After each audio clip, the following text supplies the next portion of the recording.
So much for having a lead in of 30 seconds.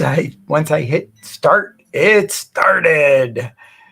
Well, we're in here. This is Bill Doobie, and welcome to my camp channel. It's just going to be a quick, just fun time with talking about camping and all the good things that are involved with camping. First off, not too long ago, I showed you my favorite stove, and here it is again. I love this thing so much, I thought about it afterwards. This is a Lotus gas butane stove, and the reason why they call it a Lotus is because, like a lotus flower, it opens up with little petals. Now, these petals make a great windscreen. Well, I ordered another one because I got thinking about it. What if I want to do coffee and breakfast at the same time? Can't do that. So we need another stove. Ordered one up.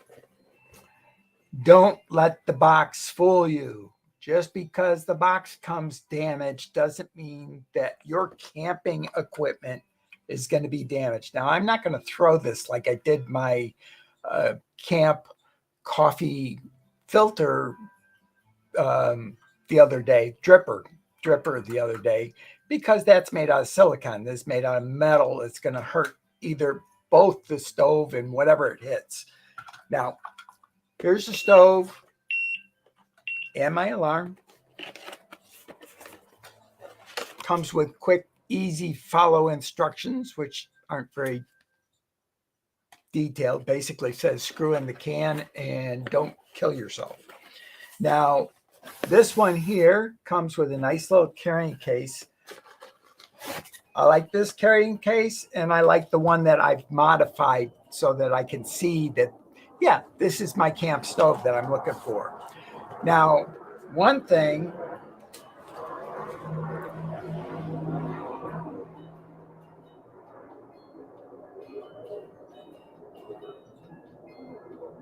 wait until after the plane is gone. Just like in Starlight Theater, which we're trying to save in Balboa Park, you pause and hold, freeze during a flyover. Notice the difference in the metal. Now, what that is they're stainless steel on just about all types of sheet stainless steel. When it's thin, it'll come with a blue protective coating on it. Now, let's see. I think I took it off of one of these. Yeah, one. Might not show up on camera, but there's the one that I took it off of. It's real easy to take it off. You just kind of go with your fingernail and just keep going at it until you get a little bit going.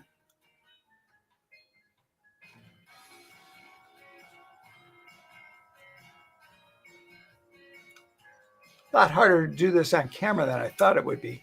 But I got the edge going here, and you just peel it off. I was going to do a quick shorts video on that, and then just kind of wiggle your leaf out of the way and pull it off. Okay, so there's one done. Now, I could just keep going, but I don't think you really came to see me go through a bunch of stove peeling. Oh, I thought I was going for this one, but I ended up going for that one instead. Now, the thing that I want you to remember is take it all off, inside and out. Reason being, you light this stove off with all that plastic in there, and that's just going to bond the plastic to your stainless steel, which you do not want. So make sure to remove your plastic. A little bit of camp gear there. Now, this case, it's okay, but I could use something else. Another piece of camp gear, which is fun, is knives. As you can see, I've got lots of them. This is the Mora knife. That's one of the first knives that I started getting for camping in the one-piece knife. I prefer jackknives, and I rarely bring these camping, but they're fun to have. Just something about the feel of a knife. That's not a knife. Now, another thing that you want to bring is a camera. There's all sorts of cameras that you can get. This is a 4K camera that I bought recently, used, and it was on auction, and I paid a whopping $12.23 to get the camera. And then I paid another probably $18 for tax and shipping. If you're going to get one of these inexpensive cameras, make sure that the camera has the ability to take a filter on. And if you own a camera, I mean, purists say, oh no, don't put a filter on. And I grabbed the accessory box. There's an accessory box that it comes with, and then a camera box that it came with. This is the camera box, unlabeled. Now, what I'm talking about here is that little piece right here. Now, the camera filter screws off. This one's a 46 millimeter and protects the lens. You don't want to have your lens out there exposed to the elements. Always nice to get an inexpensive, $10, $15 UV lens, clear glass lens, whatever you can get. I would not recommend getting an ND lens unless you're willing to change out filters, because ND is neutral density. And what that is for is, remember you used to watch those pictures on TV and you'd see the Western and it'd be nighttime? Well, those weren't always filmed at night. A lot of times they filmed them during the day with ND lenses set to nighttime. So cameras, good thing to bring. Make sure your batteries are all put together right. And with this knockoff, one of the things, and one of the reasons why this might have been up for auction, is you can put the batteries in backwards on this. In other words, where you flip the minus and the plus. This is not a one directional battery in this camera. They mention that in the directions, but they don't necessarily say anything about that in the, well, actually, it's in the directions. It isn't anywhere else. Let's go take a look at some places to camp in San Diego. I've been to every single one of these parks on this map. The Tijuana River Estuary, which is this one here, is it's a nice park, but right now not too nice because of the fact there's sewage effluent problems in San Diego, right down in this area. And here's the Sweetwater Regional Park. I've been there, and the only problem with that is this is on the flight path to Lindbergh Airport. If you're a tent camper, this isn't a great place to go camping. If you're in an RV or something like that, it might not be all that bad. And then we have Potrero, which is a nice campground. It's kind of windy. And what do we have here? Lake Morena. Now, Morena is a really big lake, but it's not as big anymore because the dam on this end right here broke about 15, 20 years ago. And the water level came way down on the reservoir. And then Camp Morena, I have not camped there. come up to the other parks. We have Agua Caliente. That's one of my favorite places to go. I'm going to be going there again in the fall as soon as it opens up. This is closed during the summertime because the temperatures get up well above 110, and that's a little bit warm to be out there camping and tenting. And then we have Vallecito Campground, which is fun, just up the way from Agua Caliente. I don't know if Vallecito shuts down. It's at a higher altitude, so not as badly affected by high temperatures. And this one here, William Hess County Park, that was nice. It was an interesting park. Then Dos Picos, squirrels, but lots of squirrels there. Make sure to guard your food if you go camping there. And last one, Guajome Regional Park. That was really nice park too. And nice little lake, I think, there, if I remember correctly. Yeah, Guajome Lake is small. I walked all the way around it. Those are campgrounds in my area. And let's cover some other stuff for camping here. Switch over to getting here. Now, before we go on to that, I don't know about other YouTubers, but I came across a really good book that I just came across, and Keep Going. And it's a book that if you're having motivational issues and you want to just keep going, this is a great book by Austin Kleon. I'm probably really butchering his last name, but anyways, funny, has good illustrations in it, because it's mainly a book aimed at writers and artists. I would extend it on to YouTubers too, because all of the stuff in this really pertains to all of us. Every day is Groundhog Day.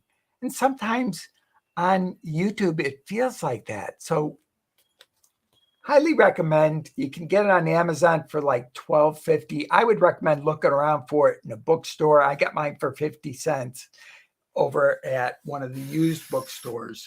Nice thing to have. Now, you should have a first aid kit for camping when you go camping. And one of the things to include is hard candy, sugar candy, preferably candy that has either high fructose corn syrup, or like this one actually has glucose syrup. And glucose syrup is actually what they put in diabetic candies for diabetics to help them raise their blood sugar level. And if you run across a diabetic, this is something to give them when they're going low blood sugar. I got that over at the Dollar Tree for $1.25 because it's not $1 anymore. Other things for camping. I was showing you, well, let's go back over here to the other screen.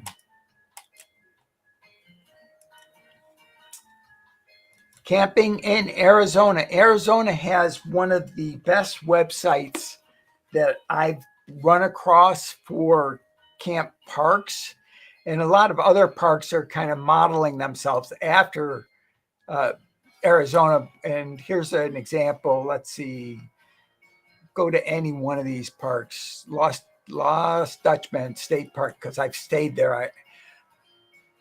They have nice pictures of the surrounding area. All two of them. And then here's some more down here about parking and reservations and things. And you can go and cabins and camping. I don't remember them having cabins when I was there, but I went for, there's cabins that you can rent.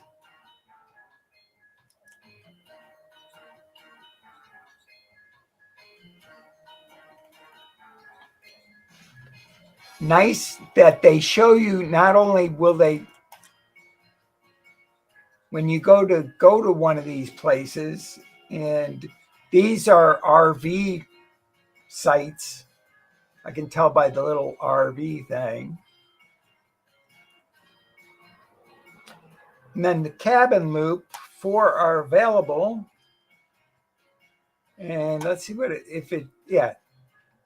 This is a picture, an actual picture of the cabin that you would be looking at renting. Has solar, nice porch in front. I just like that they have all of that extra on their site. And the pictures are very accurate. And I noticed that when I camped there, because let's see, what campsite did I have? I had a tent site. Back to park. All right, campground. This must be it. Yeah, I can't remember exactly which one I had. I think it was 107. Because I remember I had about this view. And after I booked, I think there were even more pictures I could see of the actual campsite. They might have changed since I was there. I mean, it's 4 or 5 years ago that I was there last. Safety tips for camping, seeing as a lot of you are thinking about going camping. Pack first aid kit. Then we have 8 safety tips here over right there from Good Living. Be aware of any risks around your tent. That makes sense. Trip hazards, gopher hole, rattlesnake hole. I love Arizona, but I don't know if I would camp there during any month that it's warm enough for the rattlers to get out and the scorpions. Great for winter camping, though. Bring plenty of food and water. A lot of people actually don't remember that. I myself have done that where I didn't bring enough water, not while camping, but while hiking. Be aware of the weather. Have a first aid kit available. Not only that, have a first aid kit available with you. A first aid kit at your campground isn't going to do you any good if you went on a 5-mile hike and you cut yourself. So have one for hiking also. Know what services are available. That's extremely important, especially as far as firewood goes. In California, you'll actually get a ticket at some places for bringing your own firewood. A lot of times they want to sell you the firewood that is locally available so that you aren't bringing a foreign insect or disease into the ecosystem.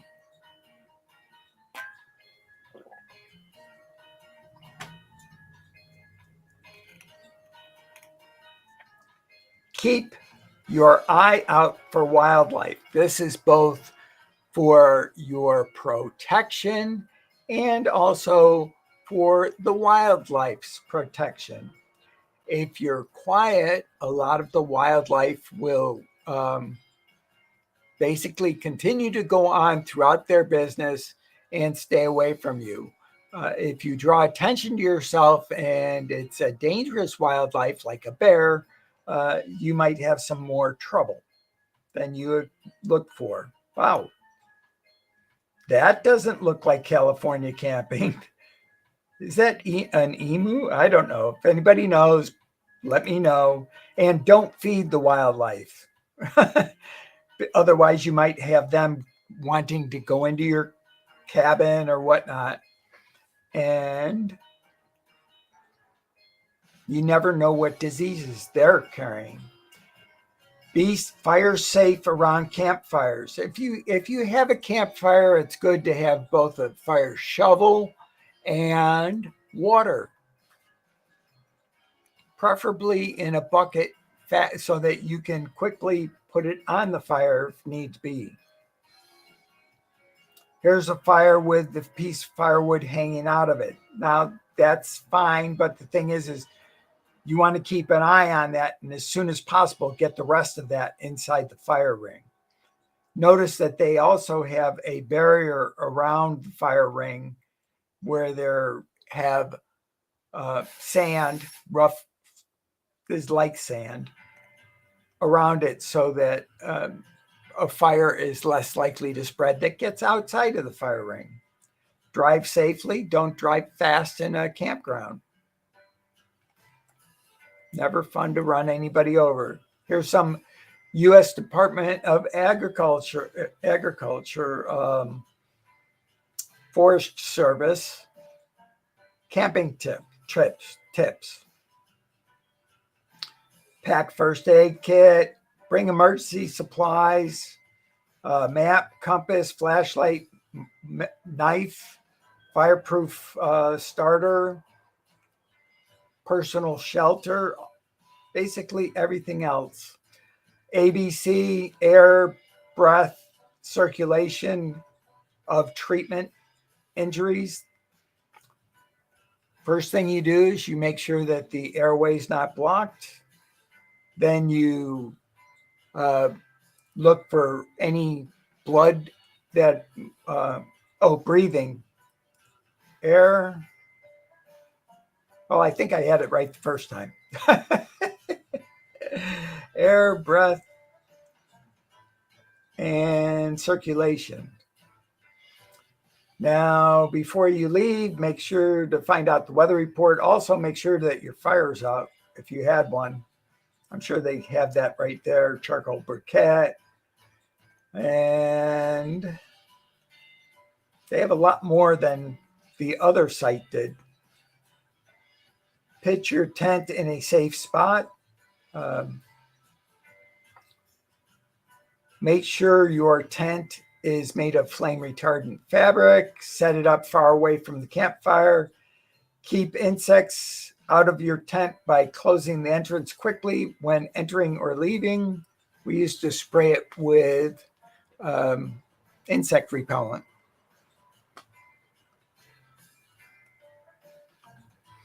Practice good hygiene, dispose of human waste properly. They're talking about through hikers on this. Beware of poisonous plants.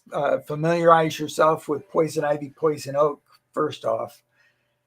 Beware of encountering wildlife. A bear bell is a nice thing to have. And let me see. I just happen to have one. So they also work nice on bicycles. They used to sell these over at Walmart. I'm not sure if they still do.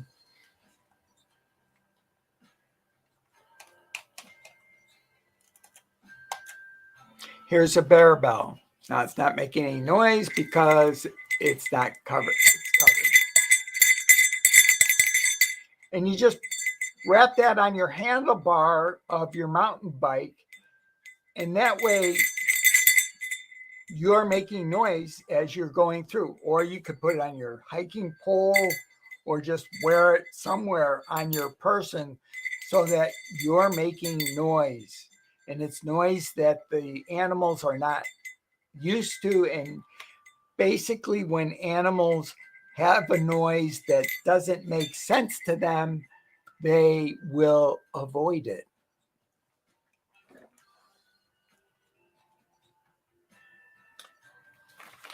I didn't get into these yet. There's all sorts of books that you can get. Here's one from the USDA recreational sites in southwestern and national forests and grasslands. A lot of these things you might have to buy secondhand because there's a lot less going into print these days, which is kind of a shame. This is Medicine for Mountaineering. I got this back in the 70s. Still good today. And we used to get this for canoe camping, because we were up in Canada and our canoe camping was before the days of cellular phones. So it was a lot more dangerous. You could not just call in a seaplane to carry out an injured person. Know your campgrounds. You can get California Camping. This is by Tom Steinstra, and good source of information there. Then if you're a hiker, there's California Hiking. I don't hike as much as I used to because I, one, have a CPAP, and two, I'm an old guy these days. So I'll hike a lot if it's a day hike, but overnight hiking, I don't do, because then I would have to carry my CPAP, which basically adds another 3-4 pounds, and other things. Southern California, if you're like more into glamping than camping, we have Southern California Cottages, just something to plan out. I'm finding that more and more camping areas are renting out cabins. Now, the cabins at Agua Caliente are a nice option. As a matter of fact, next time I'm going there, I'm doing the cabins. Why? One, you can lock a cabin. And two, the cost of the cabins at Agua Caliente currently are only just a little bit more than twice the cost of tenting. Now, that's a variable I would use, is if it's 2 times the cost or just a little bit more, smidge more than 2 times the cost, well then, yeah, get a cabin right away. I mean, that is your whole time will be a little different. I still have to bring a air mattress and sleeping bag, but it's fun. Just a few more. We have Backpacking Guide to San Diego County. I never realized there were so many places to camp in San Diego County, but there are, and a lot of them you don't even have to pay for, but a lot of them aren't as safe as others too. Then you have Camping Guide to Private Operated Campgrounds in San Diego, which is nice because, and this might have changed. This one's probably, well, it is. It's way out of date. And I make sure you call beforehand. And if you can't call, then write to their P.O. box and make sure you get a response before. Don't just show up at some place that you don't know if it's available. And then we have Park Walking in San Diego, more geared towards elderly, like myself. Yeah. If you are over the age of 50, you might consider getting a hiking pole or a hiking stick or something to help you if, one, you get attacked by animal, whether it be 4-footed or 2-footed. And also, they're great for if you get injured. You could always use it for a splint. And the third one is if you need any assistance walking whatsoever.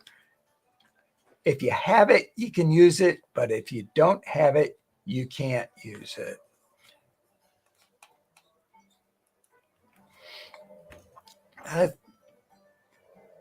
So for camping, just to remember for this summer, be safe, check the weather, make sure you have plenty of provisions, make sure, what I believe myself is to have a checklist. If you have a checklist and you make that checklist before going and make sure that you use it. I mean, it's just like any other piece of equipment. If you don't use it, it's not going to help you at all. But use a checklist because it'll help you stay safer. Also, don't go hiking alone if you're over 50 either. Hiking for a short hike is fine, but if anything over 3 miles, and if it's out and it's not in a populated area, bring somebody else. Love you all. Have a great rest of your summer.